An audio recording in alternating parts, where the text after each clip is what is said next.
Bonjour à tous, merci d'être présents en présentiel et en visio pour cette nouvelle matinale, nouveau rendez-vous cinétique. Aujourd'hui, je suis toujours Rachid Viano, avocat du cabinet Cinétique, et je suis avec Jean-Christophe Clavier. Expert auprès des compagnies d'assurance et aussi des assurés. Voilà.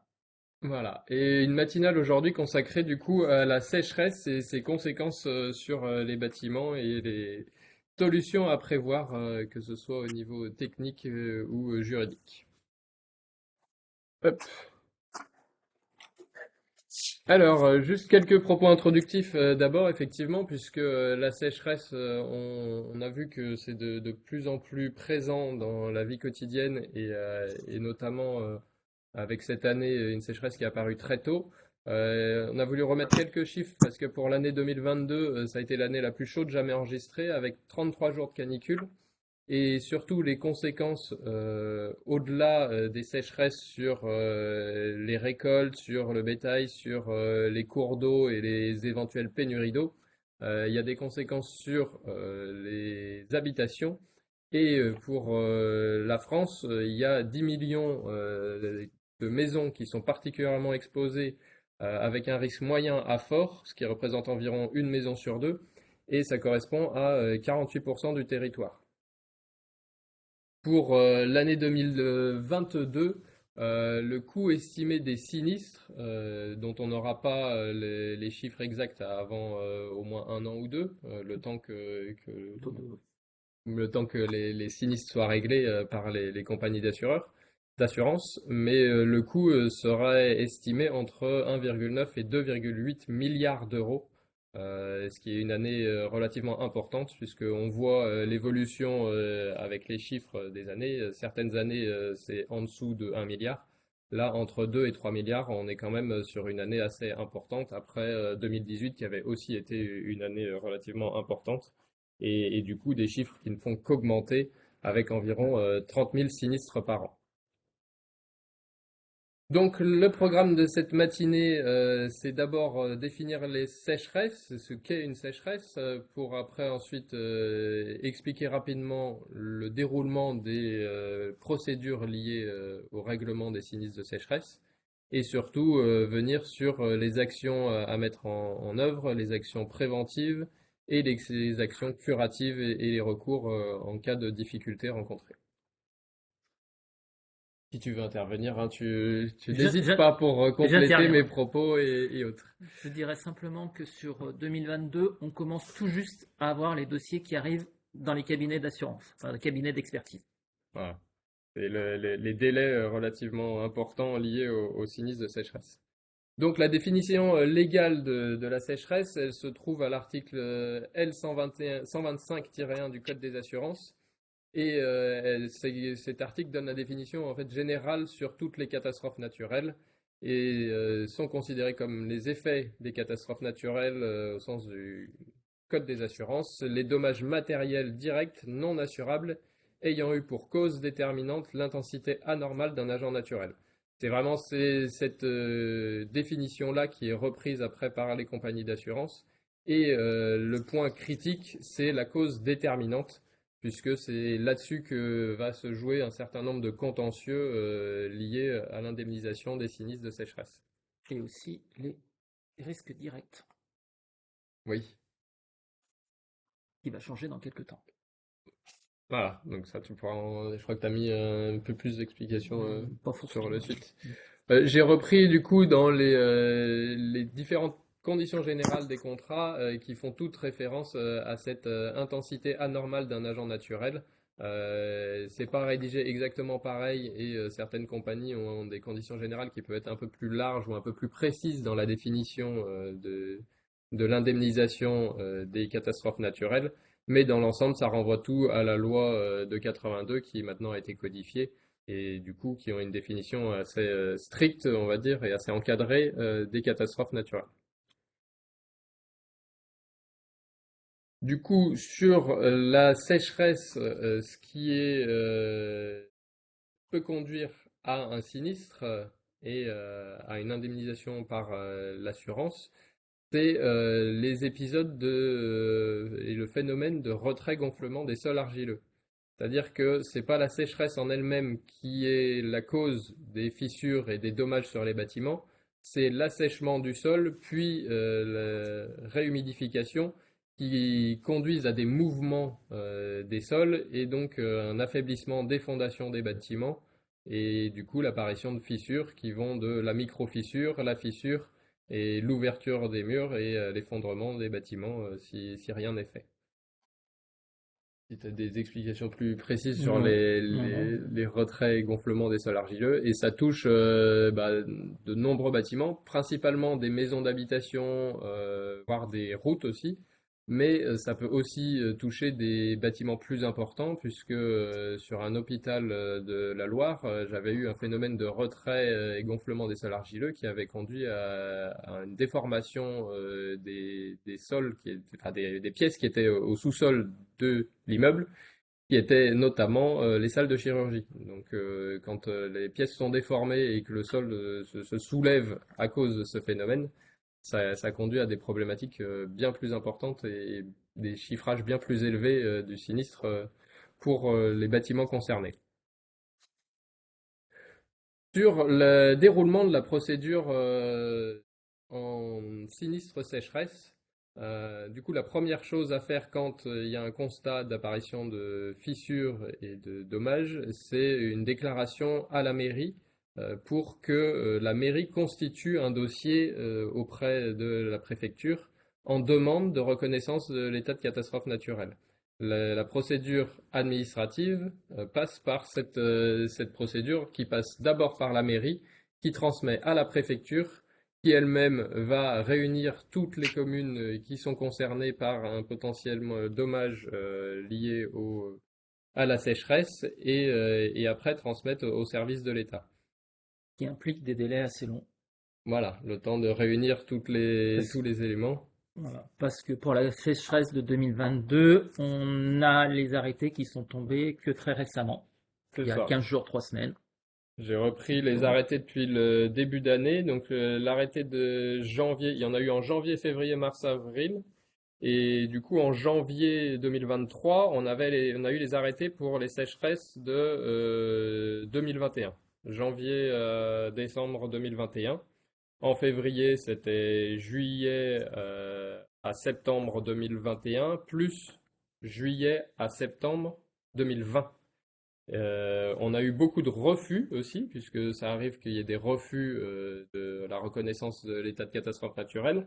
Et ça, pour le mois de mars, l'arrêté du mois de mars a prévu a reconnu un certain nombre de communes pour la période de juillet à septembre 2020 encore, et a fait des refus pour de janvier à novembre 2019, et il y a même un refus pour janvier à octobre 2016.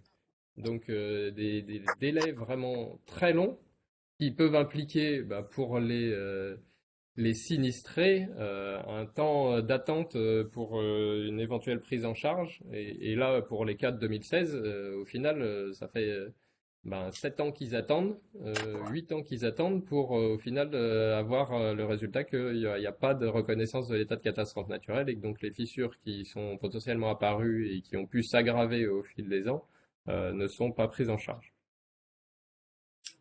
Je ne sais pas si vous voulez dire quelques mots sur les du coup problématiques directes avec les bris de machines et les responsabilités civiles. C'est plus c'est très bon, compliqué là. voilà, ça fait partie des Ça fait partie des bonnes questions qu'on se pose en expertise et qui sont pas forcément prises en compte puisqu'ils font pas forcément partie des dommages directs. C'est compliqué. Du coup, une fois que le dossier est constitué par la préfecture, c'est transmis à la Direction générale de la sécurité civile de la gestion des crises, qui va procéder à des analyses plus techniques sur les communes concernées pour ensuite transmettre à la commission interministérielle pour déterminer si ils accordent ou pas cet état de catastrophe naturelle. La commission interministérielle est composée du ministère de l'Intérieur, du ministère des Outre-mer, du ministère de l'Économie et des Finances, du ministère de l'Écologie, du développement durable et de l'Énergie. Euh, il faut savoir que dans le traitement de ces demandes qui sont faites du coup à cette commission et tous les dossiers qui arrivent sur le bureau de cette commission, il y a nécessairement volonté d'arbitrer, on va dire, sur le nombre de dossiers qu'ils ont à traiter.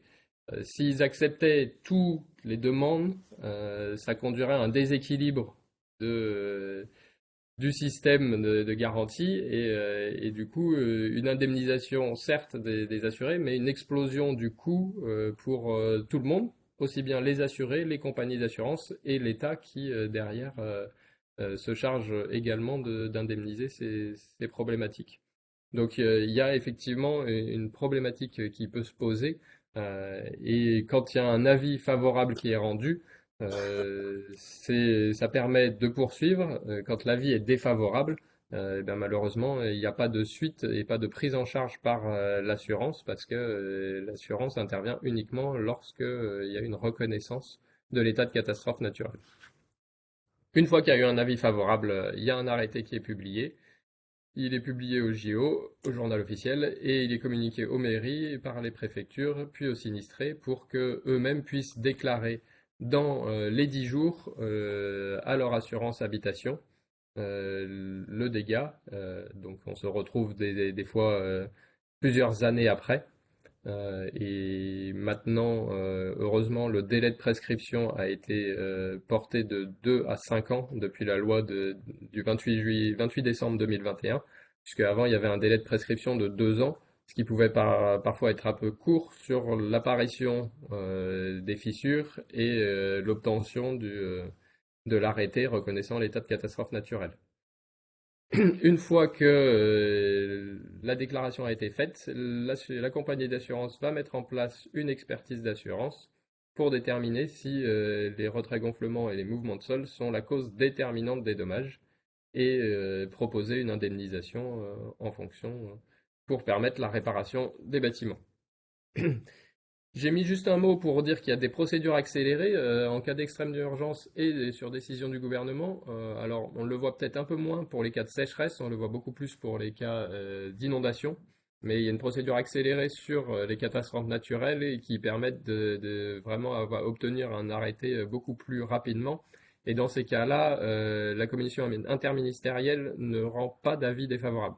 C'est-à-dire que c'est le gouvernement qui décide qu'il y a une prise en charge de cette catastrophe naturelle.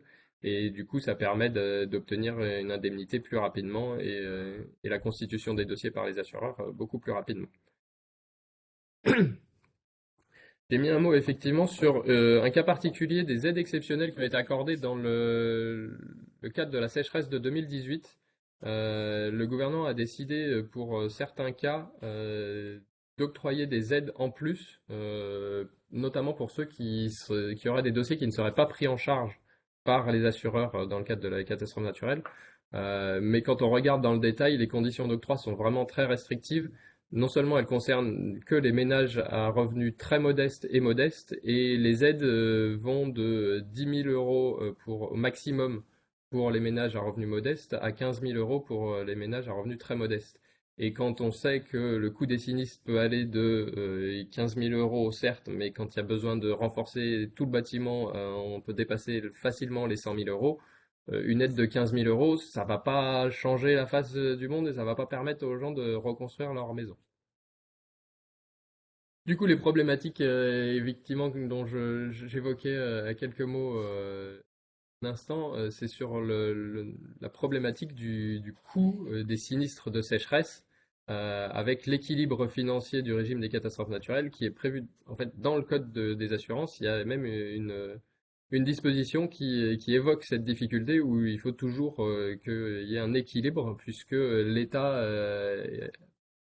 exerce un système de réassurance des assureurs, et du coup, c'est l'État qui va payer indirectement une bonne partie des sinistres de sécheresse. Et du coup, s'il y a une explosion des sinistres qu'on voit au fur et à mesure des années, bah, ça coûte de plus en plus cher à l'État et donc ça peut poser des problèmes pour trouver cet équilibre.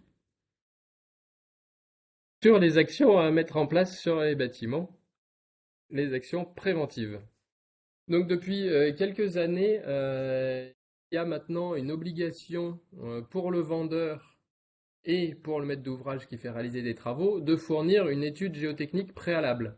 Ça a été inscrit dans le code de la construction et de l'habitation, justement pour essayer de se prémunir contre les problématiques rencontrées au niveau des sécheresses, et du coup pour essayer d'avoir des bâtiments mieux construits et surtout avec des fondations mieux adaptées au niveau des sols.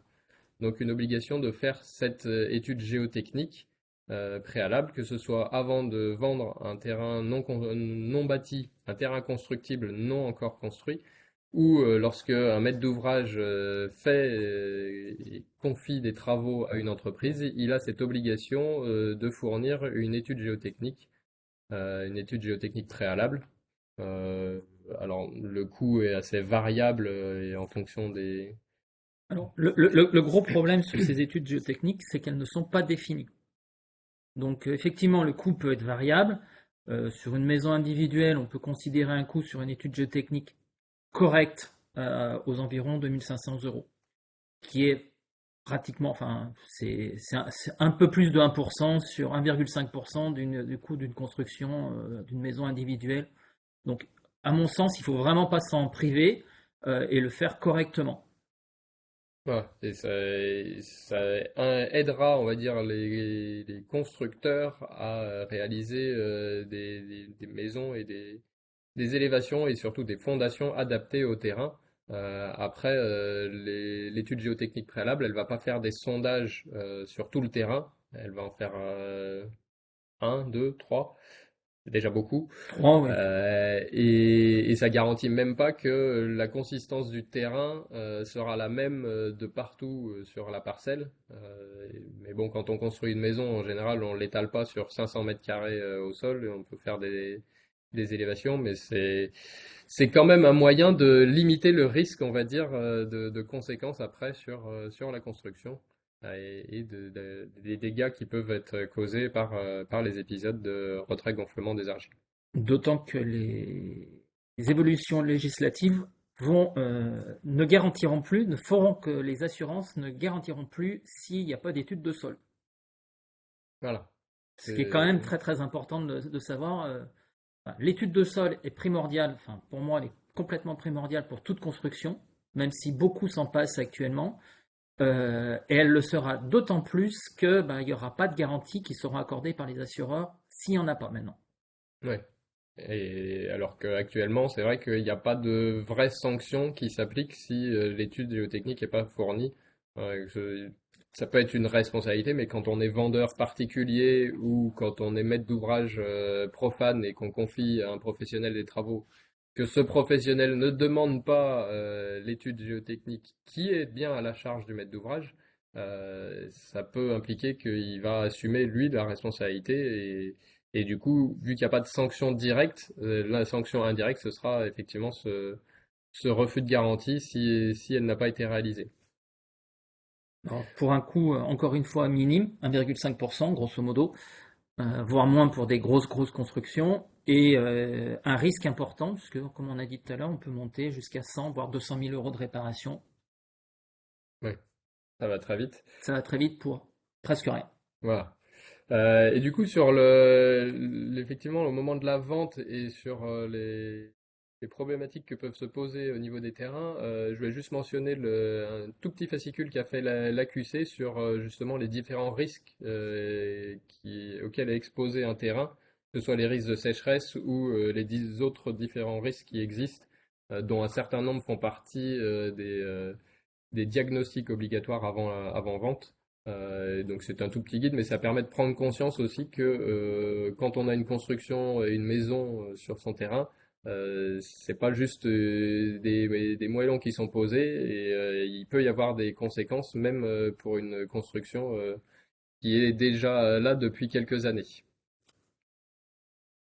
Justement, sur une construction qui est déjà là et qu'est-ce qu'on peut faire pour se prémunir, on va dire, des cas de sécheresse et des retraits gonflements d'argile si on est dans une zone à risque moyen ou fort de mouvement de terrain lié à ces retraits gonflements. Il y a différentes choses. Alors, Christophe, tu compléteras peut-être mes propos.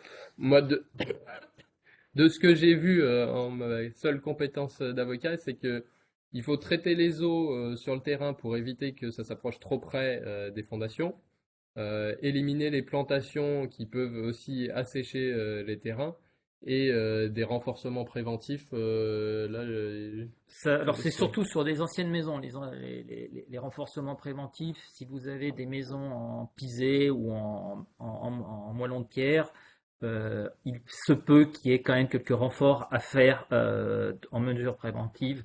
On voit souvent sur les maisons de pierre ou voire encore sur du pisé, vous voyez souvent des tirants, les S ou les croix que vous voyez sur les bâtiments qui sont là pour rigidifier le bâtiment par rapport à certaines problématiques. Concernant les eaux, le traitement des eaux de terrain, en fait, ce qui est dangereux avec l'argile, c'est les variations d'humidité. Si on avait tout le temps la même humidité dans le terrain, on n'aurait pas de problème. À ce sujet-là, il y a des recherches qui sont faites avec des capteurs qui sont mis dans le sol pour injecter en fonction de l'hygrométrie des sols de l'eau ou pas dans les sols.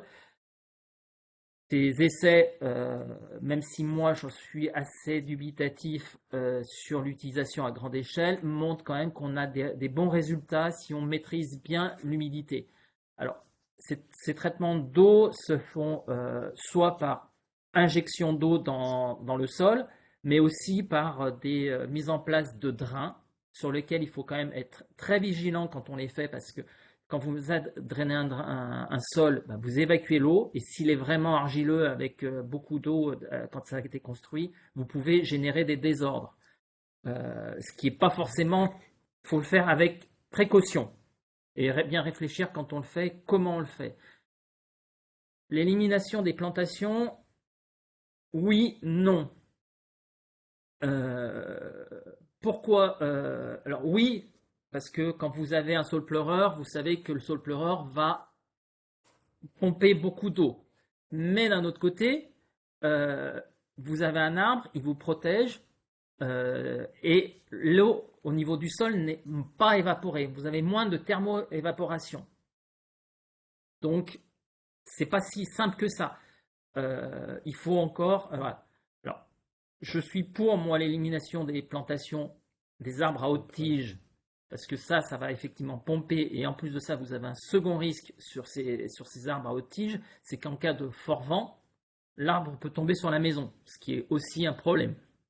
Donc, on va garder des arbustes à proximité, pas trop près, mais il ne faut pas tout éliminer non plus là-dessus. On parle aussi de faire des trottoirs périphériques sur les maisons pour limiter la thermoévaporation en périphérie. J'ai de plus en plus de doutes sur cette solution, puisqu'aujourd'hui, on le voit, on a des sécheresses, quand on mesure l'humidité dans le sol, on voit que le sol s'assèche jusqu'à des profondeurs de 5 mètres, voire plus sur certaines zones. Et le trottoir, il faudrait qu'il soit vraiment, vraiment très, très large pour protéger jusqu'à 5 mètres. En plus de ça, quand vous avez un trottoir périphérique, ils sont généralement soit blancs, soit carrelés, mais essayez de marcher sur une dalle en béton en plein été. Vous montez la température plutôt que de marcher sur de l'herbe. Donc vous favorisez les montées en température et donc l'évaporation. Donc j'ai quelques doutes sur ce qui était préconisé là-dedans. Je pense que dans les prochaines années, on vous supprimera les trottoirs périphériques. Ouais. Si c'est créer de nouveaux désordres avec une solution réparatoire, Voilà. On fera d'autres choses qui existent. Donc là, c'est pour. On voit toutes les solutions qui sont faites. Alors c'est une slide enfin, une infographie qui est éditée par le BRGM. Alors on fait très attention, si on prend l'arbre, à faire des écrans anti-racines, parce que les racines dans les fondations, alors on en reparlera au niveau de l'expertise un peu après, mais les racines dans les fondations, c'est pas bon. Faut se méfier quand vous avez aussi un expert qui vous dit attention, c'est les racines qui ont fait le désordre, c'est pas forcément vrai. Il faut quand même qu'on voit des racines dans les fondations. C'est un élément aggravant. L'arbre est un élément aggravant, n'est pas forcément la cause de ça. On va essayer aussi de vérifier tout ce qui est fuite sur les réseaux enterrés. Normalement, je dis bien normalement, il devrait y avoir des manchons de dilatation pour permettre, dans les réseaux enterrés, pour permettre de reprendre les efforts de cisaillement, je dirais presque normaux, parce qu'une maison va s'asseoir dans le temps, va descendre légèrement dans le temps, ce qui est tout à fait normal. Mais si vos réseaux enterrés sont bloqués, la maison va descendre, le réseau va rester au même niveau et va se cisailler, et va se couper. On préférera aussi, même si c'est légèrement plus cher en termes de construction, de construire sur un vide sanitaire plutôt qu'un sous-sol. C'est mieux. Vérifier des raccordements souples. On voit sur la partie droite du terrain qu'on écarte le drainage quand même, de préférence, pour garder le sol à peu près à la même hygrométrie des fondations. On essaye aussi, dans la mesure du possible, d'avoir des ancrages de fondations à peu près au même niveau, pas à des hauteurs différentes. Et ça, c'est pas toujours facile dans des terrains en pente. Et toujours aussi problème de coût. Mais voilà, si on veut pas de désordre, il faut bien construire. Voilà, c'est toujours des balances risque, coût, risque à apprécier. Et ben, les constructeurs sérieux l'évalueront pour vous. Et là, je vois que tu avais mis aussi, enfin, il y a aussi le joint de rupture entre la construction et le garage. C'est effectivement une notion qui est mise dans le code de la construction et de l'habitation, où l'obligation de faire une étude de sol ne s'applique pas lorsque la construction concerne uniquement une extension de moins de 20 mètres carrés qui est désolidarisée de l'existant. Donc ça fait vraiment si on ajoute un garage qui est complètement indépendant, il n'y a pas il n'y a pas cette obligation de fournir une étude de sol, mais dans la plupart des cas, ça reste obligatoire. C'est quand même mieux. On précise quand même que, bon, alors sans étude de sol, parce que tout n'est pas fait avec des études de sol, ou avec peu de moyens, des études de sol assez simples, les constructeurs vont avoir le droit quand même de construire avec des fondations en zone d'aléa faible ou moyen, sans études particulières de structure, pas d'études de sol, mais de structure, de faire des fondations qui a 0,80 m de profondeur en aléa faible et moyen, et à 1,20 m en aléa fort. 1,20 m, ça commence à faire profond pour des fondations. Oui, c'est ça, parce qu'il y a encore beaucoup de constructions qui se font avec des fondations superficielles et du coup, À 1,20 m, ça reste de la fondation superficielle. 0,80 reste quand même, grosso modo, la zone irait hors gel. On est sur une zone hors gel. 1,20 m, on considérait jusqu'à maintenant qu'on était hors zone de variation hydrique jusqu'à 1,50 m. Aujourd'hui, comme je le disais tout à l'heure, on peut descendre jusqu'à moins 5 mètres. Donc 1,20 m peut être court, ouais. peut être très court. Et maintenant, nous allons voir les difficultés dans la prise en charge du sinistre, puisque une fois qu'on a le sinistre, il faut pouvoir être indemnisé, et c'est là que peuvent se poser des problèmes. Donc, dans les difficultés rencontrées et du coup les recours qui peuvent exister, c'est vis-à-vis du constructeur, si on est dans les 10 ans de la construction, puisque le fait qu'il y ait un épisode de sécheresse n'exonère pas le constructeur de sa responsabilité, qui reste, de par le Code civil, responsable des vices du sol. Donc, il y a de la jurisprudence décidé que la reconnaissance administrative de l'état de catastrophe naturelle ne suffit pas en elle-même à faire de ces événements des cas de force majeure pouvant exclure la responsabilité des constructeurs. Surtout que la sécheresse est de plus en plus présente Voilà, et c'est qu'on peut pas, l'anticiper. c'est ça, c'est ce qui est reproché bien souvent par les juridictions de dire que c'était pas imprévisible et irrésistible. On commence à le savoir qu'il y a des sécheresses et plus les années avancent, plus on a des sécheresses un an sur deux, voire tous les ans. Cette année, on a une sécheresse dès l'hiver, une sécheresse d'hiver, donc c'est peut-être pas des conséquences immédiates sur les bâtiments, mais en tout cas, pour un constructeur, prétendre après l'apparition de désordre qu'il ne savait pas qu'il y avait des sécheresses qui allaient apparaître, ce sera de plus en plus compliqué. Mais à l'inverse, on a quand même des cas de jurisprudence qui ont reconnu pour un constructeur que la cause principale des désordres était bien le phénomène climatique qui pouvait conduire à la reconnaissance de la force majeure et donc une exonération de responsabilité.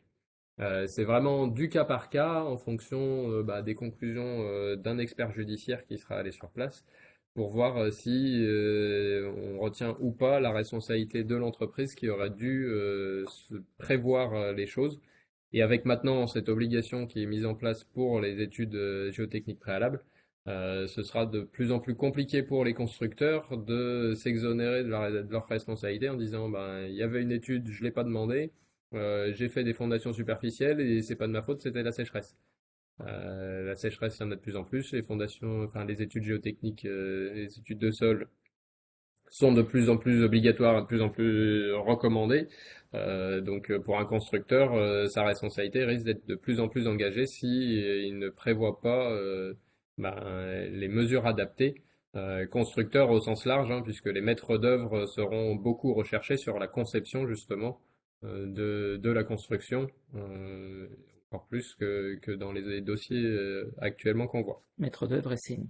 Je rajoute que sur ces litiges-là, il y a une convention entre les assureurs, on n'en parle pas beaucoup, mais entre un assureur dommage qui assure votre maison et un assureur en responsabilité qui assure le constructeur, quand on a des dommages dessus, qu'on sait moins de 10 ans, c'est l'assureur en responsabilité qui va conduire toute l'expertise et qui va le prendre en charge par convention. Vous pouvez faire 2 déclarations auprès de l'assureur, auprès de votre assureur habitation et auprès de l'assureur du constructeur, mais normalement, c'est l'assureur du constructeur qui va prendre en charge toute l'expertise et les réparations après, sans recours auprès de la caisse de réassurance après. Ouais.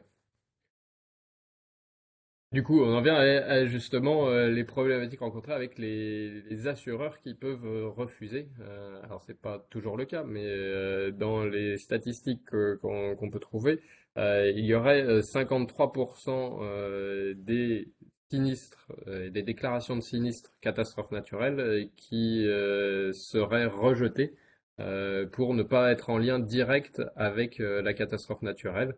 Et les cas de refus de garantie sont souvent liés au mauvais entretien, donc défaut de la construction, des défauts imputables au propriétaire, présence de végétation, cause structurelle, donc un défaut de construction en elle-même, des bâtiments pas suffisamment construits, pas suffisamment conçus, pas suffisamment solidifié, structuré.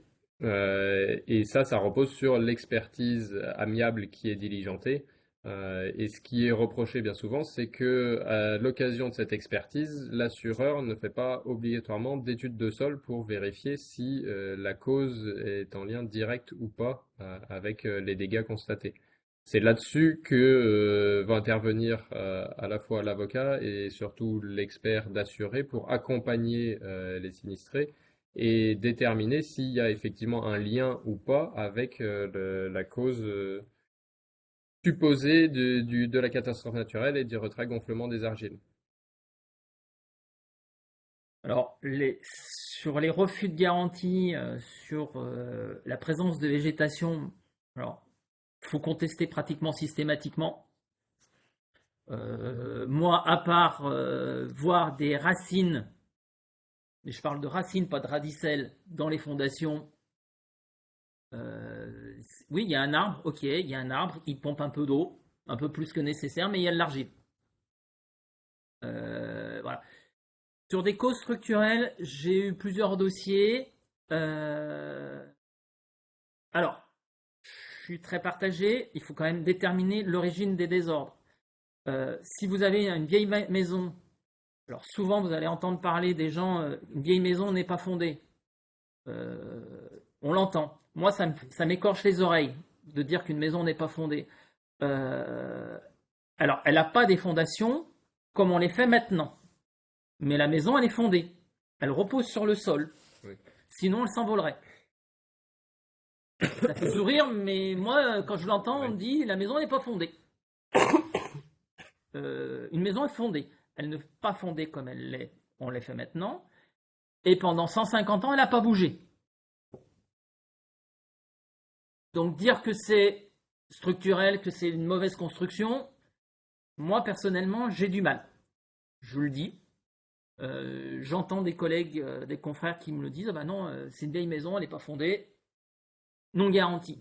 Ben non, elle n'a pas bougé depuis 150 ans, elle est quand même fondée dans le sol, peut-être pas comme on le fait maintenant, peut-être pas avec les précautions qu'on fait maintenant, voilà. Sur ces causes structurelles, alors je fais quand même très attention à l'origine précise des désordres, notamment sur ce qui est les charpentes traditionnelles, où on voit souvent, sur les vieilles charpentes, les gens ont enlevé des pièces de charpente pour des raisons X ou Y, pour des passages, parce que ça les arrangeait et autres. Et ces charpentes-là viennent pousser sur les murs et on voit pratiquement les mêmes fissures que sur la sécheresse. Donc, c'est pour moi à peu près le seul cas en structurel, c'est sur les charpentes. À se méfier des charpentes, des vieilles charpentes traditionnelles, surtout quand on les a modifiées. Oui. Et du coup, les difficultés et refus de garantie et problématiques qui se rencontrent sur des cas de sécheresse, c'est aussi de déterminer quel épisode de retrait-gonflement des argiles va avoir provoqué et être à l'origine des fissures apparues. Puisqu'il peut y avoir des épisodes de sécheresse pendant 3 ans de suite, et l'état de catastrophe naturelle est reconnu seulement une année sur les trois, et ben Sur la dernière. voilà, il faut arriver à déterminer si les sinistres et les mouvements sur la structure du bâtiment n'ont pas apparu avant l'année qui est finalement reconnue en état de catastrophe naturelle, et ce qui pourrait impliquer que la cause à l'origine n'est pas l'année où l'état de catastrophe naturelle est reconnu, qui implique un refus de garantie par l'assureur, mais qui est justifié dans le sens où ça ne correspond pas à l'année reconnue. L'assureur fait que appliquer les conditions du contrat. Et donc, si les désordres proviennent d'une année antérieure à l'année de la catastrophe naturelle, et ben, il est en droit de refuser ces garanties. Mais encore faut-il arriver à déterminer justement l'année de la cause et du lien avec les fissures. Alors c'est là où, enfin, nous en expertise, on va chercher savoir si les fissures sont anciennes ou pas. Alors pour ça, on regarde si les lèvres de la fissure sont propres, si elles sont chargées en poussière, s'il y a de la végétation dessus, mais c'est quand même assez compliqué. Là-dessus, il y aura aussi des évolutions législatives où on va dire que finalement les épisodes successifs ont créé le désordre. Donc il y aura plus pour les sinistres qui vont apparaître après le 1er janvier 2024, où il y aura quand même des prises en charge plus grandes, avec des limitations qu'on verra plus tard. J'ai mis un mot sur les recours contre l'État, puisque quand il y a un refus de la Commission de reconnaître l'état de catastrophe naturelle, il est le plus souvent basé sur des cas qui sont pas assez explicites et peut-être pas assez d'investigation pour déterminer le problème rencontré de retrait-gonflement des argiles. Et du coup, il peut y avoir un recours contre l'État C'est pas la majorité qu'on voit. La plupart des gens vont quand même faire un recours plutôt contre l'assureur que contre l'État qui a refusé de reconnaître l'état de catastrophe naturelle. Mais voilà, le problème, la problématique des délais de traitement de la commission, alors qui s'améliore hein, sur les délais qui sont un peu moins longs maintenant, mais du coup, c'est une question qui peut se poser. Le point de vue de l'expert. Alors, on va faire un petit point. Je vous ai mis une photo au microscope électronique d'une argile. Alors, il y a plusieurs types d'argile. En fait, ce qu'il faut savoir, c'est que les argiles sont une dégradation de première matière et ce sont des lamelles. Ce sont des lamelles, comme on voit sur la photo, qui sont les unes à côté des autres. Et pour comprendre le phénomène qui se passe au niveau des argiles, quand vous prenez une sphère d'un volume, alors sphère d'un volume de 1 mm cube, qui n'est pas très gros, hein, ce qui représente un diamètre de 1,24 mm, un grain de sable, quoi, vous avez une surface totale, surface qui va être en contact avec l'eau, qui va pouvoir venir avec l'eau, de 4,83 mm². Maintenant, si vous prenez une plaquette du même volume, qui va prendre à peu près, quand on fait le somme, le même volume dans le sol. Vous lui mettez une épaisseur de 1 micron, vous avez une surface au contact de l'eau 200 fois supérieure au grain de sable. Ce qui fait que l'eau qui va se coller à ces plaquettes, parce que c'est des ions par phénomène électrique, va être beaucoup plus importante que sur un grain de sable. Ce qui explique les phénomènes de retrait et gonflement, puisqu'on aura beaucoup plus d'eau qui va pouvoir venir se coller sur ces petites plaquettes d'argile. Donc en expertise, alors là on voit, il y a les petits cercles, on voit les petites plaquettes avec l'eau qui se met bien dessus. Donc en expertise, on va faire un relevé des fissures, mais pas que. On va regarder votre environnement, on va regarder aussi alors l'environnement, c'est la pente du terrain, c'est les arbres, c'est est-ce qu'il y a des rivières à côté, est-ce qu'il y a des puits, il y a tout un tas de choses. On va regarder aussi vos principes constructifs. Une maison en pisé ne va pas bouger de la même manière qu'une maison en bloc de béton d'aggloméré ou en briques de terre cuite. C'est complètement différent. Donc on va essayer de regarder tout ça. On va poser beaucoup de questions. Alors vous avez l'impression que c'est sans intérêt par rapport à votre problème, parce que vous, c'est vos fissures qui vous intéressent, c'est là où vous êtes stressé. Mais nous, on va avoir besoin de tout ça pour déjà essayer de déterminer quelle est la cause, si c'est bien la sécheresse qui est la cause déterminante. Alors, je vous rassure, on le voit très rapidement, hein, généralement, les fissures sont assez caractéristiques. Si vous avez des fissures en biais à 45 degrés qui partent du sol vers des fenêtres, on ne se pose pas beaucoup la question. On va vous poser plein d'autres questions, on va toujours essayer d'être là pour vous poser des questions, mais c'est pour essayer d'avancer dans notre dossier et de voir quelles sont les solutions réparatives les plus adaptées à votre dossier. C'est quand même le principal de choses. Ce que nous demandent aussi les assureurs, c'est de vérifier votre risque. Ça, c'est un grand moment. Alors, pourquoi vous comptez le nombre de pièces? Quand vous faites votre déclaration, enfin, vous souscrivez une assurance, vous déclarez le nombre de pièces. C'est complètement déclaratif. Vous n'êtes pas obligé, puis vous ne comprenez pas comment fonctionnent les contrats d'assurance, donc vous dites « Ah, bah j'ai 5 pièces ». Mais vous ne savez pas qu'une pièce de plus de 40 mètres carrés, suivant certains contrats d'assurance, vaut 2 pièces. Mais vous en avez déclaré 5 alors que votre assureur en a 6. Parce que vous avez une pièce de... Ah. Donc votre assureur, il n'est pas gentil, mais si c'est le cas, va vous appliquer une règle proportionnelle sur l'indemnité. Il faut le savoir. C'est notre travail, nous experts, de le faire. Alors c'est pas forcément sympa. On a des gens qui sont pas contents derrière, mais c'est ça.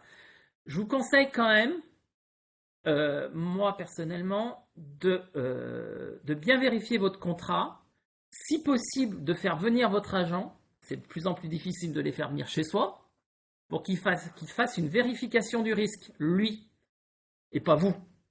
Envoyez-lui des plans de votre maison, c'est plus vous qui a fait la vérification, c'est son problème. Voilà. La vérification du risque est aussi importante, c'est que si jamais vous avez un incendie, eh ben, si vous n'avez pas le bon risque, vous aurez aussi une règle proportionnelle. Et en cas d'incendie, les montants des indemnisations peuvent être plus importants que sur de la sécheresse. Donc c'est important quand même que vous ayez cette notion de risque avec la vérification de ce que vous avez déclaré à l'assureur et avec la réalité des faits. Vous faites une extension, déclarez-la. Vous faites une piscine, déclarez-la. Vous mettez un poêle à bois, déclarez-le. Toutes les assurances ne fonctionnent pas de la même façon, mais il est important quand même de déclarer les choses. Vous mettez des panneaux photovoltaïques, déclarez-les. Ça n'a rien à voir dans la sécheresse, Ouais. mais nous, on va nous demander de le vérifier. Ouais. Mais voilà, c'est important d'avoir des contrats à jour parce que l'assureur ne fera qu'appliquer le contrat et ça fait partie des éléments qui sont vérifiés que les déclarations et notamment les surfaces correspondent à la réalité. Il n'y a pas longtemps, j'ai eu un dossier de quelqu'un qui s'est vu appliquer la règle proportionnelle pour un épisode de grêle sur la toiture. La toiture n'a pas évolué au cours du temps, mais l'aménagement intérieur, des pièces en plus ont été créées et l'assureur a appliqué une règle proportionnelle en disant ben il n'y a pas le même nombre de pièces dans le contrat déclaré que dans la réalité, donc j'indemnise 40% de moins le sinistre le sinistre de grêle qui touchait la toiture qui n'a pas varié dans le temps. Donc il faut bien être à jour sur ces contrats à tous les niveaux, au niveau des surfaces déclarées, au niveau Du du nombre de contenu pièces. et du contenu aussi, puisque Ouais. même le contenu est bien souvent, peut-être trop souvent, sous-estimé. Et on se retrouve avec des plafonds de garantie au final sur tout ce qui est équipement intérieur et autres qui peuvent être assez vite atteints alors que eh ben, on a perdu le contenu de sa maison. On passe à celui Mm. d'après? Bon, ben là, vous avez une fissure caractéristique hein, de tassement. Pour la petite information, alors, les dossiers sécheresse peuvent être relativement longs à traiter. On a vu déjà que pour obtenir la déclaration, enfin l'arrêté de sécheresse, on prend, allez, on va dire déjà pratiquement un an sur certaines choses. Hein. Là, on a les arrêtés pour 2022, mais il y a des fissures qui sont apparues dès juin-juillet 2022, alors qu'on a maintenant l'arrêté que là. Donc, on a déjà un an. Ce dossier-là, qui est ici, donc moi, je l'ai repris d'un confrère, et ça fait quand même 2 ans que je suis dessus pour définir la solution de réparation. On va arriver là, je vais avoir les devis de reprise finalisés dans les 15 jours. C'est long, c'est très long dans certains cas. Bon, là, c'est une maison particulière, il y a 4 volumes différents, d'époques différentes, il y a du pisé, il y a de la maçonnerie, il y a des choses. Ça peut être très long, ne vous affolez pas, on essaye de raccourcir les délais, tous autant qu'on est, parce qu'un dossier sur le bureau, c'est un dossier. Il occupe le bureau et il en cache un autre. Donc si on peut éviter de cacher tous les dossiers, ça permet d'avancer. Je n'arrête pas de le dire, mais un dossier de sécheresse, c'est très très long. Quand on a des fissures comme ça, qu'est-ce qu'on fait? Moi personnellement, sans étude de sol, je ne sais rien faire. J'ai des confrères qui vous disent oui, non. Alors, je vais quand même un peu modéliser ça, enfin modérer mon propos, pardon. C'est que quand j'ai des micro-fissures sur un bâtiment, sur une maison qui est récente, la micro-fissure en verticale et autres, il n'y a pas besoin de faire des reprises si les fissures n'évoluent pas. Voilà, on fait simplement quelques reprises de fissures, on verra après comment. On peut faire des chiffrages assez rapides, mais ce sont des petits sinistres, entre guillemets des petits sinistres, qu'ils ne seront bientôt plus pris en charge. On verra que dans les évolutions législatives, ça va le faire. Qu'est-ce que les études de sol? La première des choses, c'est de reconnaître les fondations. Savoir si elles sont ancrées dans du bon sol, pas dans du bon sol, comment elles sont constituées. Si vous avez une maison en pisé, vous avez généralement, alors le pisé c'est de la terre crue, hein, vous avez généralement un soubassement qui est en pierre, pour éviter les remontées d'humidité, on le faisait en pierre. Mais c'est de savoir comment il est fait ce soubassement. Est-ce qu'il est bien fait? Est-ce qu'il est rigidifié? J'ai découvert des maisons où on avait des soubassements en pierre, enfin des soubassements, sous le soubassement, on avait des fondations en béton qui avaient été réalisées, personne ne sait quand. Mais ils ont été réalisés. C'est important de le savoir puisque en fonction de la fondation, les solutions de réparation ne seront pas forcément les mêmes. On va faire des essais aussi au pénétromètre dynamique. Alors qu'est-ce qu'un pénétromètre dynamique? C'est une pointe sur laquelle on va taper et voir en fonction, on va taper avec un mouton qui est calibré avec tout un tas de normes, mais on va voir en fonction du nombre de coups qu'on va appliquer sur cette pointe, la vitesse d'avancement dans le sol.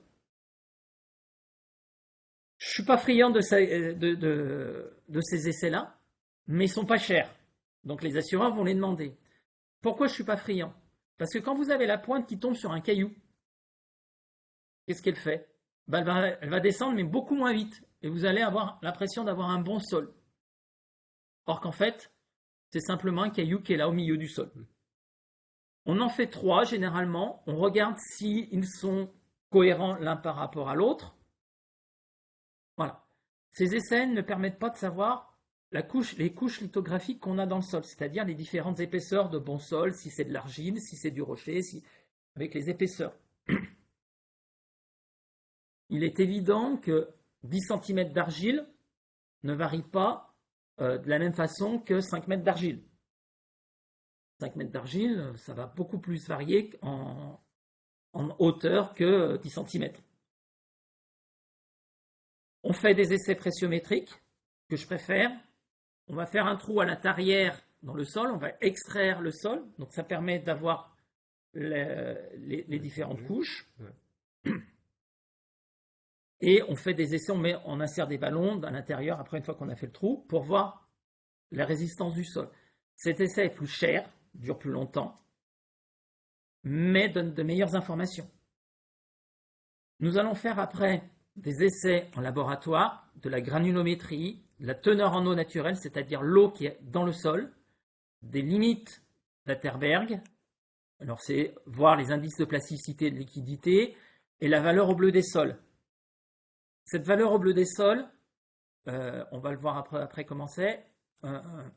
Donc là, on fait des essais de granulométrie, c'est-à-dire qu'on a plusieurs tamis où on essaye de faire passer les sols pour voir là-dessus. Donc les argiles sont des sols qui sont fins, en dessous de 4 microns. Donc au dernier tamis de 0,08, ça passe là-dessus. Entre 0,08 et 0,004, c'est des limons. En dessous de 0,04, c'est de l'argile. Donc ça, c'est ça à faire, les limites d'Atterberg. Alors, les limites d'Atterberg, on va faire d'abord des petits rouleaux, comme on faisait quand on était jeune en poterie, pour voir, en roulant sur une plaque de marbre, pour voir à partir de quand ça casse. C'est assez des essais qui sont, voilà. Après, on va faire l'essai à la coupelle, où on fait une rayure sur la coupelle, enfin sur l'argile dans la coupelle qu'on voit là. Puis après, on va la faire taper, la coupelle, jusqu'à voir quand est-ce que la rayure, la fissure disparaît. Ce n'est pas des essais super propres, mais ça fonctionne. Alors voilà, ça c'est l'essai au bleu, qui est un essai important pour moi. On va, dans une solution d'argile, on va injecter du bleu de méthylène. Alors un peu, pas beaucoup, et puis après, on va prendre la solution, on va la mettre sur le buvard. À partir du moment où on va avoir la saturation en bleu de méthylène, c'est-à-dire ce qui est capable d'absorber l'argile en eau, on va avoir ce qu'on voit sur le point numéro 3, bah, la goutte d'eau avec de l'argile qui va se venir s'iriser au bord. Ça veut dire qu'on est en saturation d'eau. Et ce qui permet de dire, vraiment, plus on a une valeur en bleu de méthylène élevé, plus on a de l'argile sensible au retrait-gonflement. Donc voilà, ça c'est important. Solution de réparation. La première des choses, c'est quand on a des solutions, on va couturer les fissures. Donc on va les ouvrir, comme on voit là sur la photo, mettre des aciers dans le sens de la fissure, mais aussi perpendiculairement, qu'on va venir sceller avec des mortiers anti-retrait, des mortiers de résine. Donc c'est efficace, ça fonctionne bien sur des blocs d'agglomérés de béton creux ou des briques de terre cuite, mais sur du pisé, pas du tout. Sur des moellons de pierre, pas du tout. Sur d'autres matériaux, pas du tout. Sur du béton, ça marche très bien. Mais voilà, il y a différentes choses. Sur des maisons, alors en pisé et autres, on va venir couturer, mais d'une autre manière. On va venir faire des tirants. On va venir forer sur toute l'épaisseur du mur, sur toute la longueur, insérer ce qu'on voit sur le côté gauche de la diapositive, des tirants métalliques avec une chaussette, et dedans on va venir injecter de la résine qui va venir permettre de couturer l'ensemble et de la rigidifier. Ce qu'on voit ici, c'est ce qu'on fait en premier état quand on a une maison qui ne bouge pas trop, c'est qu'on va venir approfondir les fondations, soit par des plots isolés comme ici, soit sur des longrines sur toute la longueur de la maison. Ça, c'est la première solution, en reprise au sol. On commence à venir sur des solutions un peu lourdes, un peu pénibles pour les gens. Ce qu'on voit ici, c'est quelqu'un qui est en train de percer, de faire des petits trous dans lesquels on va venir mettre des canules et après injecter de la résine dans les sols. C'est une solution qui fonctionne, malgré que beaucoup d'experts judiciaires ne l'aiment pas. Elle a des limites d'emploi. Si vous avez un terrain qui est en pente, si vous avez des terrains qui sont très très sensibles aux argiles, ça ne fonctionne pas. Donc, il faut quand même qu'on puisse regarder tout ça de manière assez propre. On va passer à la suite. Là, on a une solution qui est beaucoup plus lourde, c'est-à-dire qu'on vient forer à l'intérieur de la maison, carrément, des pieux pour descendre à, suivant les sols, 7, 8, 10, 15 mètres de profondeur pour trouver le bon sol non sensible aux variations hydriques. Ces solutions-là demandent un déménagement non pris en charge par les assureurs. Relogement non pris en charge. C'est lourd, c'est pénible, c'est pour ça qu'on n'est pas forcément très très friand de les prendre. Il y a certaines personnes, voilà, enfin, c'est quand même un coût, un déménagement, un relogement, c'est un coût qui n'est pas pris en charge. Ouais, c'est ça, là-dessus aussi, oui, je vais revenir, c'est sur ce qui est pris en charge par les assurances, c'est le coût de la réparation qui peut aller du coup d'un agrafage des fissures à un vrai renforcement de la structure pour éviter qu'il y ait une réapparition, puisque le but c'est aussi d'avoir une solution pérenne. Tous les coûts liés à ces renforcements, que ce soit l'étude de sol, la maîtrise d'œuvre, l'assurance dommage ouvrage qui peut être nécessaire, et du coup, le relogement qui peut poser difficulté justement sur la prise en charge. Et quand il y a un conflit ou un désaccord avec l'expertise d'assurance, bien souvent on est obligé, on n'a pas trop le choix de passer par une expertise judiciaire et avec des investigations qui vont être relativement importantes pour des réparations où là, dans la majorité des cas, les experts judiciaires prendront pas trop de risques à faire des réparations superficielles et donc privilégieront les réparations les plus lourdes. Du coup, en conclusion, uniquement voir les évolutions attendues, puisque au rapport des sécheresses, il y a depuis nombreuses années un certain nombre de rapports et d'évolutions qui font qu'on voit apparaître, notamment un rapport de la Cour des comptes qui avait signalé la problématique et surtout l'inadaptation du modèle d'indemnisation. On est toujours sur la question d'équilibre entre le nombre de sinistres qui augmente en flèche et la prise en charge par l'État et les assureurs. Et du coup, là-dessus, il y a eu plusieurs évolutions récentes avec des décrets et arrêtés en décembre 2022 pour la prise en charge des frais de relogement d'urgence, un meilleur encadrement des franchises, parce que en matière de catastrophe naturelle, la franchise est fixée par l'État. Pour la sécheresse, c'est 1520 euros. Qui peut être doublé ou triplé. Voilà, quand c'est pas la première fois. Du coup, ça représente une somme relativement faible par rapport au coût des réparations quand on est à 100, 150, 200 000 euros. Mais la franchise est fixée par l'État et pas par le contrat. Une ordonnance du mois de février qui a assoupli, on va dire, les conditions d'éligibilité pour que plus de communes puissent bénéficier de l'état de catastrophe naturelle. Et un projet de loi qui a été déposé au mois d'avril pour qui est une présomption de retrait de gonflement des argiles. Là aussi, c'est une loi qui pourrait voir le jour, mais dans laquelle il faudra qu'il y ait un équilibre. C'est d'ailleurs, puisque le projet de loi a été déposé par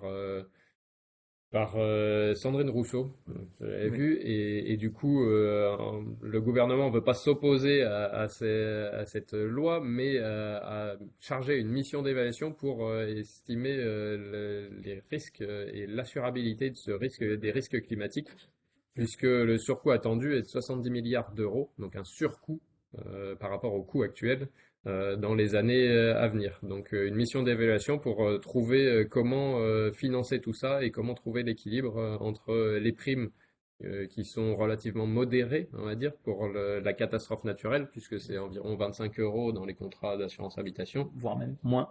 Voilà, et par rapport au coût du sinistre qui explose, et du coup les chiffres qui sont pour l'année 2022 entre 2 et 3 milliards. Donc en cas de catastrophe naturelle, eh bien, les réflexes à avoir, c'est de demander au maire de constituer un dossier le plus complet possible, déclarer le sinistre à votre assurance habitation, Quand il y a l'arrêté, pas avant. voilà, puisque vous avez 10 jours une fois que l'arrêté est paru, Oui, et avant, ça servira juste à ce qu'il y ait une expertise pour dire il n'y a pas d'état de catastrophe naturelle reconnu. oui, et puis après, qui peut engendrer des non-garanties sur la suite. Voilà. Et du coup, se faire accompagner par un expert lors des expertises amiables et judiciaires et par un avocat pour être sûr d'obtenir la meilleure indemnisation possible. Merci de votre attention à tous, merci de votre présence en ligne et en présentiel. Merci Jean-Christophe. De rien. On est à votre disposition et à bientôt pour une prochaine matinale et un rendez-vous cinétique. Bonne journée à tous, merci.